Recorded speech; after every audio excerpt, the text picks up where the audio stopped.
மதுரை மாவட்டம் திருப்பரங்குன்றத்தில் உள்ள சுப்பிரமணிய சுவாமி கோவிலில் விடுதலை சிறுத்தைகள் கட்சித் தலைவர் திருமாவளவன் சுவாமி தரிசனம் செய்தார். தொடர்ந்து மலைமேல் உள்ள சிக்கந்தர் அவுலியா பாதுஷா பள்ளிவாசலுக்கும் சென்றார்.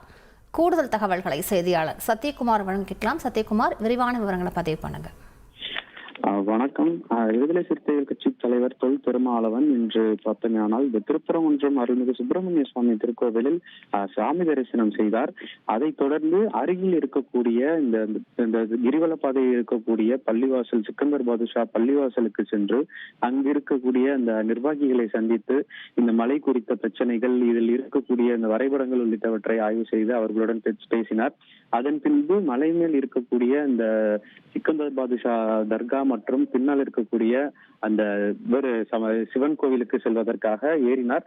ஆனால் உச்சிதல்லை என்பதால் இதற்கு மேல் ஏற வேண்டாம் என்று பாதிலேயே நின்றுவிட்டு அங்கு இருக்கக்கூடிய அதாவது திமுக கட்சி பிரதிநிதி மற்றும் இஸ்லாமியர் இவர்களை அந்த பள்ளிவாசல் நிர்வாகிகளை சந்தித்து இருவரிடம் கேட்டறிந்தால் இது குறித்து அவர் செய்தியாளர்களை சந்தித்த போது கூறுகையில் பார்த்தமையானால் இந்த இரு தரப்பினரிடம் கேட்டறிந்தேன். இந்த திருப்பரங்குன்றம் தொகுதியில் உள்ள இந்த மக்கள் ஒற்றுமையாகத்தான் இருக்கிறார்கள், அவர்களை பொறுத்தளவு சகோதரத்துவமாக இருக்கிறார்கள், எந்தவித பிரச்சனையும் இல்லை என்று சொல்கிறார்கள்.